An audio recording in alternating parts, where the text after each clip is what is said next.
What is going on, Jet fans? Matt O'Leary back with another video. It is Giants week. The New York Jets take on the Giants on Sunday. It should be a good game. The Jets are favored for the first time in seeming like forever. They are 3-point favorites against the New York Giants as a road team. They are technically a road team.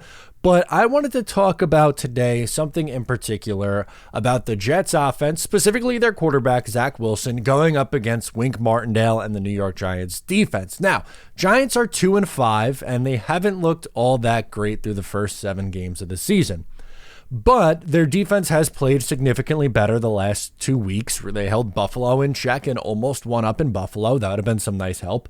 And last week, they got their second win of the season, winning 14-7 against the Washington Commanders. And Wink Martindale's calling card, if you haven't picked up on it yet, which you should, but in case you haven't, he likes to blitz. And he likes to blitz the crap out of these quarterbacks. So the Giants rank this year third in the NFL, blitzing on 41.6% of the plays. That is a lot. Again, third in the NFL in terms of getting blitzed. So, in theory, that means a couple of things. Number one, Zach Wilson is going to have to get the ball out quickly. And number two, that Zach Wilson could theoretically be under pressure, which are two things that he's struggled with so far early in his career through his first 2 seasons. But I am here to tell you that there's reason to believe that Zach Wilson might be okay in this game because he's actually shown pretty drastic improvements in both those areas, throwing while under pressure and getting the ball out quicker, which is a phenomenal sign. And if you watched Zach Wilson over his first 2 years and see where he is now, eye test wise tells you that he looks better. Is he a finished product? No one should sit here and tell you that Zach Wilson's a finished product, but there are tangible things that he's improved on. And to me, this is what he needs to do in order for the New York Jets to beat the Giants. Because I'm going to hear it now, and I get it. I agree with it that they should use a heavy dosage of Breece Hall in this game. I expect them to run the ball a lot, but you're going to need your quarterback to throw eventually, even if it's only 20 to 25 times in this game. I would like that number to be a little bit higher, somewhere between 25 and 32. I think somewhere in that range is probably your best bet. But let's take a look at I have 3 key stats to look at for Zach Wilson while under pressure this year versus where he was in years gone by. The first one is something we talked about that is important, which is average time to throw, which that's not necessarily like, okay, you drop back in this how much time you have, but like from snap to the time you're throwing, usually you want this to be a lower number. The people who usually have a higher number are scrambling quarterbacks, right? So like Lamar Jackson, Jalen Hurts, guys like that will have a higher number because they are more likely to hold onto the ball and then take off and run. If you're not a scrambling quarterback, which Zach Wilson can use his legs, and we could all argue that you might want him to use his legs a little bit more, but the reason why his number was so high for the first few years of his career, and even at times this year, although it's been improved, is because he is holding onto the ball too long, right? Like that's the area or the stat that this is showing, if a quarterback is holding onto the ball too long. So this year, he's holding onto it while under pressure, 3.56 seconds, which is the 12th highest. But when you consider that he was the 6th highest last year at 3.93, we're seeing about 0.4 of a second faster, which that might not sound like a lot, but in the NFL and how quick this game is, that is a drastic difference. You need that to be a much lower number. And when guys are kept clean, you'd really like that for Zach. If he's a 2.7 and under, that's really good. If he's hanging around 2.5, that's great. But while under pressure, his number coming down by like almost half a second, really, if we're being honest with ourselves, a half a second difference is a big deal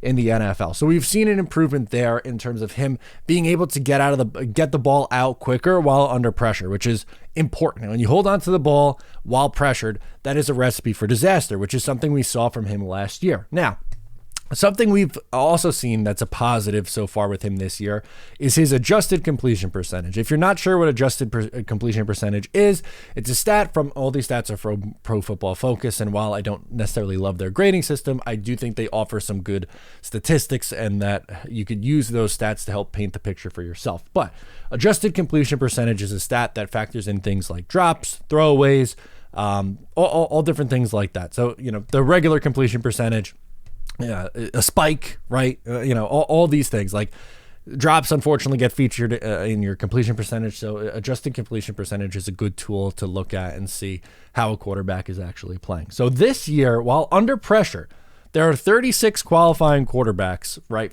to play the number of snaps that is worthwhile to look at, right?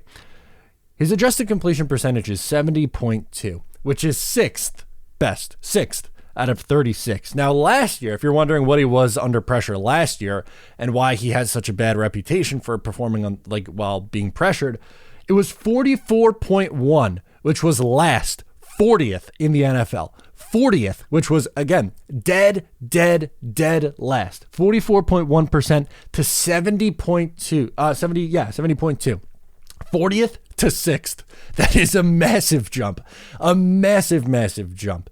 And then turnover-worthy plays is another key one, okay? Because when quarterbacks are pressured, and specifically Zach Wilson early in his career, when he was pressured, he was terrible. And while there's, again, still room for improvement for him, he has gotten significantly better. Let's take a look at turnover-worthy plays. He has 2.1% turnover-worthy plays while under pressure, which is 5th best in the NFL. Last year, guess where he ranked? 40th. Last. So he went from dead last in adjusted completion percentage and dead last in turnover-worthy play percentage to 6th best in adjusted completion percentage and 5th best in turnover-worthy play percentage. So he is doing a much better job of protecting the football this year, which is an added bonus, and he is completing more of his passes. And this last stat isn't while under pressure, but it was something I saw on Twitter from Jets Today, which I thought was an interesting statistic. It doesn't have to do with pressure, but just has to do with his overall play. So an open target miss rate. Remember how frustrating it was through the first few years of Zach Wilson's career that guys would be open and he would just have these completely errant passes, like going all over the place, right? He's 21st in open target miss rate. There's only 12 quarterbacks better than Zach Wilson. You want the lower number. You don't want, if you're ranking up towards the top, that means in terms of the higher percentage, you are missing open guys more. Where Zach Wilson, when he's seeing it and throwing the ball, he's been significantly more accurate. So all these numbers, while it might sound like a lot, it might be a little overwhelming. What it's telling you is that Zach Wilson, while under pressure and while kept clean, his accuracy has improved this year. Now, again, I said it a few times in this video. He's not a finished product yet. He's playing to a point now where he is at least a playable quarterback, which was something that he wasn't at the tail end of last year and something that he didn't look like he was after the game against New England. But to his credit, he's played really pretty well the last 3 weeks. The thing that now is the next step, which is something I talked a lot about going into the bye week and now coming out of the bye week, is you got to start getting the ball in the end zone. They have to improve in the red zone, and he's got to start throwing some touchdown passes. But there are tangible signs that Zach Wilson might actually come out the other side as a positive for the rest of this year. And again, not saying that he's going to be, franchise quarterback level or this is the savior, this is it, but playing to a level where the Jets can compete the rest of the year and hopefully end their playoff drought. This is really good progress. And again,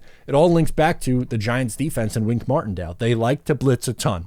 And you would think that Zach Wilson is going to be under pressure. So if he continues on these 3 trends, which is getting the ball out quickly, getting it out accurately, and limiting turnover-worthy throws, the Jets should be in good shape throwing the football on Sunday. Let me know your thoughts down below in the comments. Thank you so much for tuning into today's video. Once again, I'm Matt O'Leary, and I'll catch you next time.